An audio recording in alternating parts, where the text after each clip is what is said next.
Welcome. This is Jordan with Foodbevy, the online community for food and beverage founders. And today I'm talking with Dr. Sylvia Charles, founder and CEO of Just Date Syrup. So welcome, and let's jump right in. I'd love for you to tell me a little bit more about how you got started, the product, and the company. Sure. So originally, thank you so much for the introduction. Originally, I was practicing as a doctor at UCSF here in San Francisco. Certainly didn't imagine that I was going to be starting a food business. And I started over time to become really aware that, patients were coming in with chronic illnesses that could really be prevented by the food choices that they were making. And I started to get really frustrated with the inability to really go home and get in those people's kitchens and, help my patients in a much deeper way than I was able to do in a 15 to 30-minute visit as a doctor. And I actually had a major spine injury that caused me to take a medical leave of absence. And it was during that time that I really had some time to think about what I wanted to do and how I wanted to make an impact. And it was during that time on medical leave that I started to think about dates and how my mom had always used them to sweeten our Indian chutneys growing up. And I wondered if I could turn all that natural sugar from dates into a syrup that could be used every day as a sweetener in coffee, tea, anywhere you would want to use sugar. And I thought that was what my patients really needed because they were so confused about the sugar substitutes out there: stevia, monk fruit, Splenda, all these alternatives that I didn't view as better for them or healthier for them. I would have rather them have a small amount of cane sugar versus all of these artificial sugar alternatives. And so I started to introduce this to my patients and, family and friends when I went back to medicine, and realized that it was something that was powerful for them, that this was the first time they were really enjoying a sugar substitute. I did all the testing with my colleagues at UCSF and learned that I was right. We were able to harness all this nutritional power of dates in the syrup. And I got really excited about it, and against the wishes of my family, left medicine to pursue a career in dates. Um, and that is how we got started. And, then I later learned that date syrup had such a rich tradition in the Middle East and has been around for centuries, and it just hadn't made its way in a broad way into the US market yet. So I really saw that this was a fun opportunity, that I wanted that challenge. I love that story, and it's really interesting. And a lot of the people that I talk with have kind of started and were growing in their professional career that maybe they had their sights on for a lot of their life, and then something happened where they realized that health and their own personal wellness was so important, and food is one of the number one drivers of that personal health, which led them Yeah. to jump into helping to bring either a product idea or kind of formulation to people to really help with that wellness. So it's great to hear your story in that Thank journey. you. um, Thank you. so the sugar industry is massive, Yes. and I know a lot of challenges there. So talk about some of the obstacles that you faced in bringing a date syrup to market. Sure. And, I think it's important to remember that when I brought this to buyers first in Northern California, where I live, some of them had mentioned that they had tried date syrup in the 70s, and it just wasn't the right time. It just wasn't the right time for customers to think about anything in place of sugar, to even want something that wasn't like processed Aunt Jemima syrup or something like that. And which is a whole nother world we can talk about right now. But, um, you know, I think there was so much about timing, bringing, audience that was already primed to be looking for something alternative to sugar. You're probably aware that, Coca-Cola hid a bunch of scientific research showing that, sugar was detrimental to our health.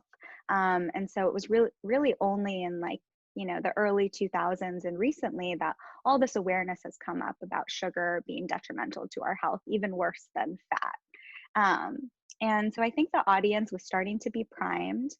People were starting to use dates themselves already, which, wasn't really a part of diets in America like about 15 to 20 years ago. So the timing was really right. So I was, lucky in that way and bringing something that people really wanted at the time. And I had actually, I had had some experience with buyers before just locally and trying to sell like an Indian sauce product, just like on the side. So I was aware of kind of discussing with buyers like what was right for the customer, what was right for their store. And so I really adapted that knowledge and learning to just date syrup when I was presenting it to them. And when I saw in Northern California that buyers were picking it up really quickly, and not only were buyers picking it up really quickly, customers were finding it on the shelf really quickly. And, my first couple stores in San Francisco, reorders were happening within a week, within 2 weeks. And that really kind of lit a fire underneath me. And, I decided that this would be something to take bigger after like really seeing that reaction from customers, that it wasn't just the buyers, it was the end customer finding it and purchasing it and then buying it again. And that's when I decided to that's when I really quit medicine and decided to focus on it full time. That's amazing. And you mentioned a little bit earlier about Aunt Jemima, and we're in this awareness and kind of fight for racial justice and equality across the entire country and society, but also in the food industry. I mean, if you're open, I'd love for you to share any of your experiences, good and bad, navigating the industry. Yeah. I think as we've been growing Just Date Syrup, I've been really heartened, by the response from buyers and by their interactions with me as a woman of color, as a woman of color, in bringing this business to life and their support. I have pretty much across the board, in terms of the stores we're in, experienced a lot of support. In buyers realizing what we're up against, as you know non-white men in bringing a product to life. I think that comes into play a lot in the fact that I've never gone after funding, and until recently I didn't even think about it. I didn't even think about going that route, because I think as a woman of color, those ideas just weren't in my awareness, that like I would go to someone and they would give me money to like start my business. That just didn't even really cross my mind until recently, as we've needed more money to grow. And I think that I would say like 75% of buyers have been really supportive um, of that awareness, when I share with them that we're not funded, and we've really bootstrapped this ourselves. And is the buyer willing to help us out by not imposing certain promotions on us, and maybe of like being able to reduce slotting fees and bring that to life. And that doesn't always happen, but I think buyers have been really open to the idea that different kinds of leaders, different kinds of founders and CEOs need a little bit of support in getting something off the ground, because we weren't all given the same starting point. And I've been blessed in my life in so many ways, and come from an immigrant family that worked really, really hard when they came to the US. So I was always taught the value of hard work. But yeah, my parents certainly never taught me that I would be able to bring my business idea to someone and they would give me money to fund it. So I think that's good and bad. It kind of fueled me to work really hard to grow this business. But I think it's also really dependent on the society we're living in to realize that different founders come from different starting points. Yeah, so true. And so take me back a little bit. A couple months ago, your business is growing, you're probably expanding to new stores, and then beginning of this year, February and March, COVID hits. Talk about the Yeah. impact that that's had on your business and how you've navigated it. Sure. So January and February were so strong. I was thought I was looking at just, an epic 2020 for our business. That, the trajectory was going to be so upward. And I was really excited about what 2020 had to bring. Come March, I would say the week of Expo West. I was getting ready to present on stage for the Pitch Slam at Expo West, which I was very excited about. We were driving down to Los Angeles when the news hit that Expo West was going to be canceled. And, from that point, just wow, things have been at a crazy pace of trying to stay ahead of what's been happening. So, I actually did an interview with New Hope early on at that time of what I was thinking about, with my background as a doctor. My husband actually works in biotech, like very much in the space of vaccine development and pharmaceutical development around this.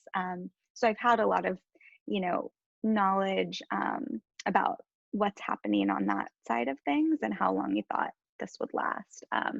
And going into this, I really thought, okay, like for the next 6 months, I need to have inventory because supply chains are going to be affected. I had, first of all, like even though there was an initial spike in sales when COVID first was announced and people were rushing the grocery stores, after that, we were out of stock everywhere. And no, but like our major buyers and retailers were not able to place orders for products like mine. They were really focused on dairy and produce and meat and kind of like the essentials. I would argue that just date syrup is an essential, but and so we had a lot of trouble in March in getting back on shelf at all of our retailers, getting those orders in. And I was really aware too, because I didn't want to bother buyers at these stores because I knew what they were going through. I knew that this was a really challenging time for them. So it's something I kind of had to just bear for our business. And so we went from January and February being the highest sales we've ever had to an 80% drop in sales in March. And luckily, over March and April and May, things have recovered.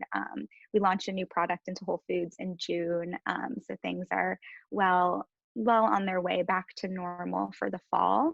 Although I'm still trying to figure out exactly how people are buying it. Are they buying it off Instacart? Are they buying it off Prime Now? Are they going into retailers? So I'm still trying to figure that part out. But what was most important to me at the beginning of COVID was ensuring that our supply chain was intact, because I knew that would be affected for about 6 months. So, I was very lucky that right before COVID, I started with a short-term loan company called Gourmet Growth, which has worked out incredibly well for me. It's pretty low APR per month, short-term loans. And so I was able to put up a lot for, bottles, caps, all these things that I thought were going to be out of stock because of affecting supply chains. And so definitely stand by that decision. We're now kind of almost 6 months later running into some supply chain issues now because, production of bottles, all of that stuff is down everywhere. So I'm still going to operate on the notion that all of my energy should be going into getting our supply chain ahead of the game, putting in more money than I would usually to getting bottles, getting caps, getting ingredients, making more syrup than we usually would, far before we would sell it, because that interruption in supply chain would just really impact us negatively with our retailers. So if you had to make a prediction of what the next 6 months would look like from here on out, based on Yeah. everything that you learned, what do you think? Yeah, I mean, I think, my husband is really, he's really optimistic about a vaccine in about 6 months. So hopefully, 6 months from now, we're looking at a different world. And, I'm going to kind of continue to operate on that same notion that um, people could keep getting sick. Businesses are still going to be impacted. Businesses could close. And, we need to do as much as we can to create inventory long before we need it. And I'm in a position that not a lot of perishable food brands are in. where we can make syrup very far ahead. We have a 2 to 3 year shelf life, so we can make that really far in advance. And my heart goes out to all of the people who have, those 2 to 6 week shelf lives that can't make those decisions right now. Yeah, that's really tough for a lot of perishable brands, especially managing supply chains right now. So Oh so God, I can't variable. imagine. Yeah. So then, based on all your experience so far, if you had to give one piece of advice to a up and coming founder, what would you tell them? Would you say like during COVID or just in general? I mean, in general, but understanding that things like disruptions in COVID, whether it's COVID or supply chain shortages, like can happen. Just like Yeah. managing that journey. Yeah. I would say, I I went into this business very kind of haphazardly with like a good idea that I thought could make work.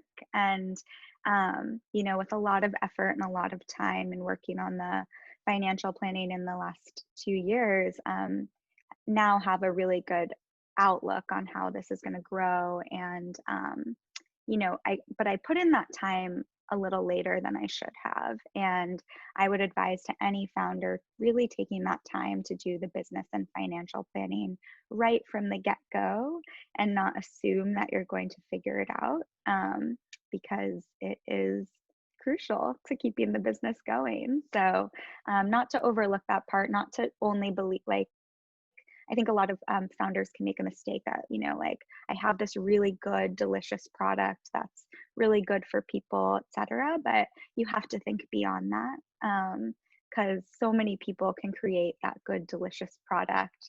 But you have to really put the time into learning how to run a business, to really make it grow. I love that. Dr. Sylvie Charles, CEO and founder of Just Date Syrup, thanks so much for being on today. Thank you so much, Jordan.